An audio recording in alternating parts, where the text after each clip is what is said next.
Hai, selamat datang. Apa kabar kalian semua? Mudah-mudahan sehat selalu ya. Di video kali ini, kita akan melanjutkan kembali alur cerita drama Korea yang berjudul Mr. Queen, episode ke-18. Di episode lalu, Ratu difitnah jika anak yang dikandungnya adalah anak dari Kim Byung-in. Selain itu, ia pun dijebak karena diduga terlibat dalam pemberontakan Donghak. Oleh karena itu, Kim Byung-in menyuruh raja untuk berperang dan menghabisi para pemberontak Donghak seorang diri. Namun di tengah jalan, rupanya Choljong dicegat oleh Kim Byung-in dan pertarungan pun terjadi. Sebenarnya Kim Byung-in ini hendak membantu raja atau malah sebaliknya ya? Penasaran dengan kelanjutan kisahnya? Tonton video ini ya. Namun sebelumnya, jangan lupa klik subscribe, like, komen, dan nyalakan notifikasi loncengnya ya, supaya bisa dapat update drakor dan film dari channel ini. Langsung aja kita bahas drakornya, check it out!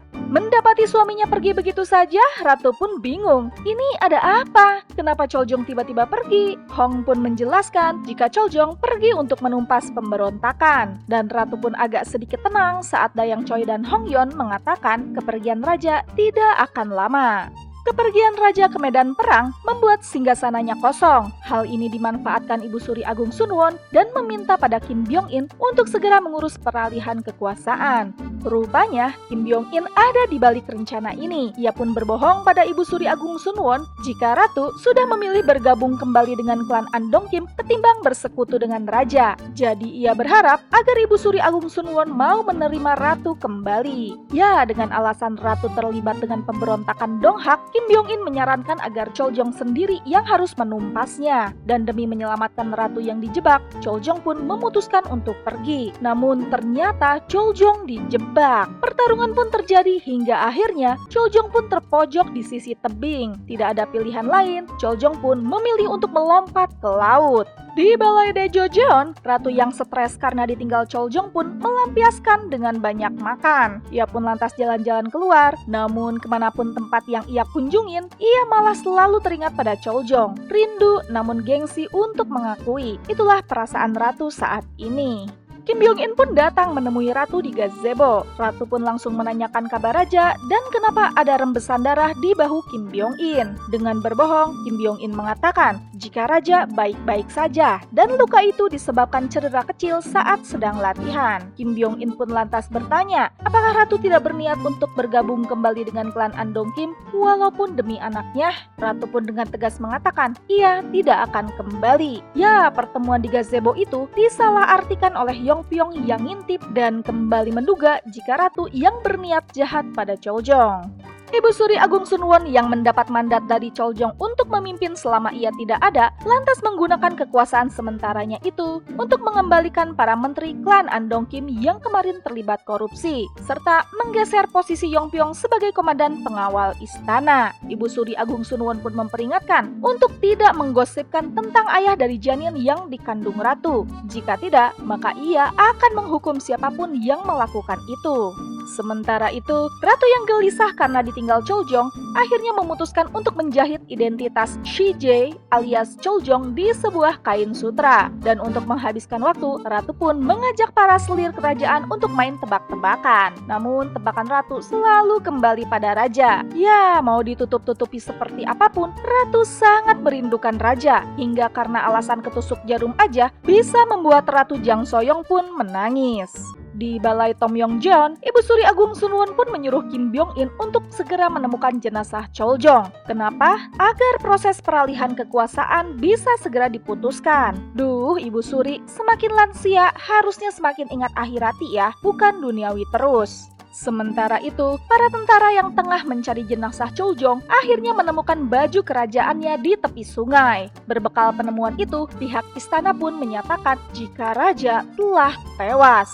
Seluruh penghuni istana pun terkejut bukan main. Ratu pun yang tengah menjahit syok mendengar kabar itu. Ia pun menyesali, seandainya malam itu ia tidak ketiduran, seandainya saja ia tidak pernah datang ke zaman ini, mungkin saja Choljong masih hidup sekarang. Kepergian raja membuat singgasana kepemimpinan benar-benar kosong. Namun hingga saat ini, jenazah Choljong pun belum ditemukan. Bagaimana jika tiba-tiba saja ia kembali? Ibu Suri Agung Sunwon dibantu Kim Byung-in pun lantas merencanakan penobatan raja baru. Sesuai hukum, mereka memiliki waktu 5 hari untuk bisa mengangkat raja pengganti. Dan untuk mencegah kembalinya Choljong seandainya ia masih hidup, Kim Byung-in berniat untuk menutup seluruh gerbang menuju istana. Sehingga walaupun nanti Choljong kembali lewat dari 5 hari, maka ia bukanlah lagi seorang raja.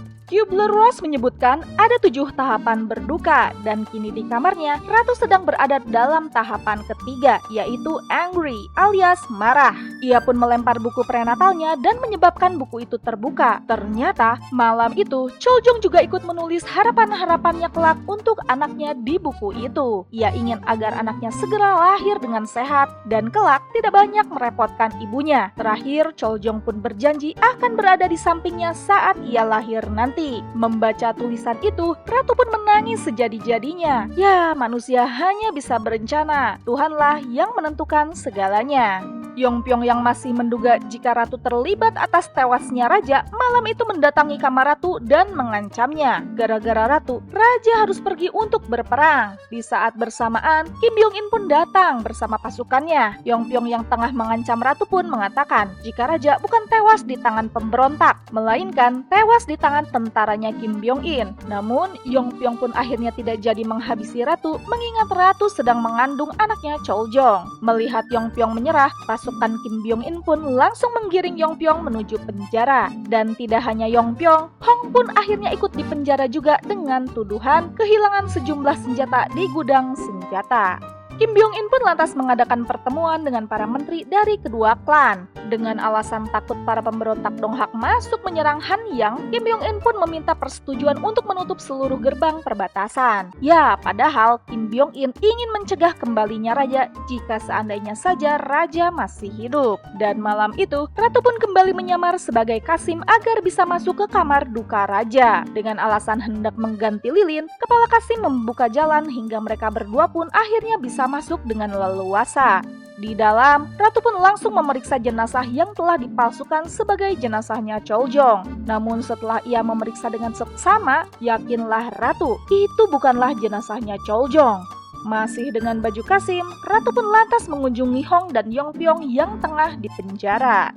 Ya, Ratu pun kembali berpikir kemungkinan besar Choljong masih hidup. Makanya Kim Byung-in memenjarakan Hong dan Yongpyong, yang mana mereka berdualah yang bisa membantu Choljong untuk kembali.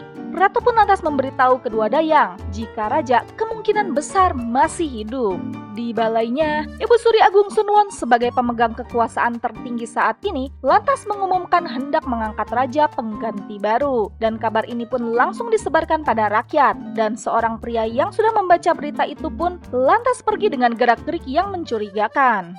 Di ruang duka, melihat Ibu Suri Agung Sunwon dan Ibu Suri Jo menangis sesegukan, Ratu pun gak mau kalah. Ia pun menangis seperti orang yang hendak memecahkan penghargaan akting menangis di tahun ini. Ya, Ratu ingin membuat semua orang mengira jika ia mengalami syok yang berat.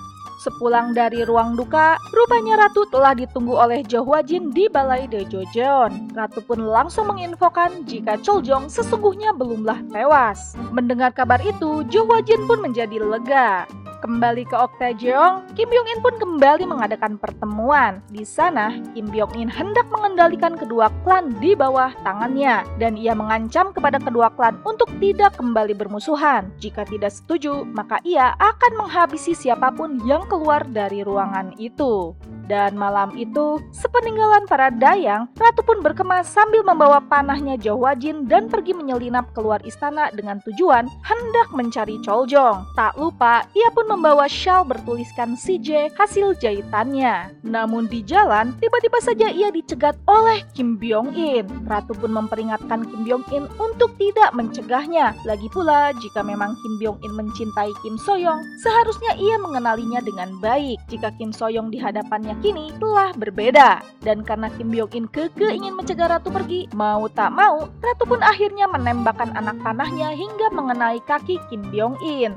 Ya, Kim Byung-in pun akhirnya marah besar pada Ratu. Udah dibela-belain, sekarang malah tega menembaknya dengan panah. Kim Byung-in yang mendendam pun akhirnya menyadari perubahan sikap Kim So-young selama ini. Kim So-young yang dulu begitu lembut, namun yang sekarang kasar dan barbar. Ya, ia pun jadinya bertekad akan membawa pulang kepala raja dan ratu bersama.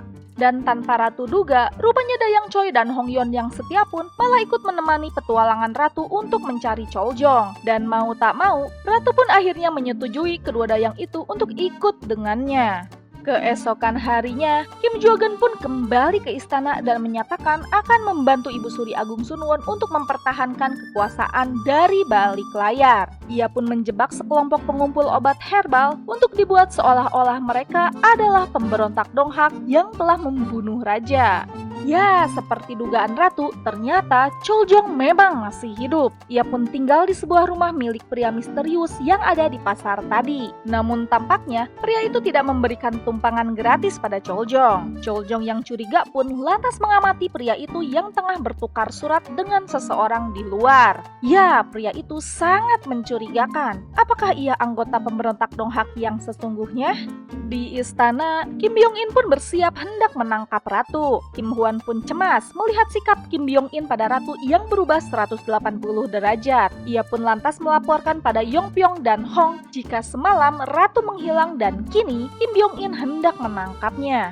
Sementara itu, Choljong pun menggeledah surat yang disimpan pria misterius itu. Namun di saat bersamaan, si pria itu memergokinya dan hendak menghabisi Choljong. Di tempat lain, untungnya Dayang Choi dan Hong Yeon menemani ratu, sehingga perjalanan itu bagaikan piknik. Malamnya, mereka bertiga pun tidur bersama-sama. Betapa beruntungnya ratu memiliki para dayang yang selalu memperhatikannya dan sangat setia padanya. Paginya, ratu dan para dayang melanjutkan perjalanan. Ratu pun sangat menikmati cuaca yang sangat cerah hari itu. Namun tiba-tiba saja mereka dikejutkan oleh kedatangan para tentara. Dayang Choi pun lantas menyuruh ratu untuk lari, sementara ia menahan para tentara. Namun naas, Dayang Choi pun harus tumbang saat seorang tentara menebasnya. Hong Yeon pun lantas menyeret ratu yang hendak menolong Dayang Choi. Dalam persembunyiannya, Hong Yeon pun berlari meninggalkan ratu untuk mengecoh para tentara. Namun sialnya, Kim Byung-in lah yang malah menemukan ratu. Seperti deja vu, ratu pun terpojok di tepi tebing. Namun Kim Byung-in yang sudah terbakar amarah mencekik ratu dan bertanya, "Siapa kau? Apa yang sudah kau lakukan pada Kim So-young?" Dan episode ke-18 pun selesai. Gimana nih para pemilik waktu luang? Aduh, itu Dayang Choi. Mudah-mudahan dia tidak kenapa-kenapa ya. Ya, kesetiaan dua dayang itu benar-benar tidak diragukan lagi. Tetap setia menjaga ratu hingga ajal menjemput. Penasaran dengan kelanjutan kisahnya? Nantikan episode ke-19-nya ya. Dan terima kasih telah menonton channel ini. Dadah!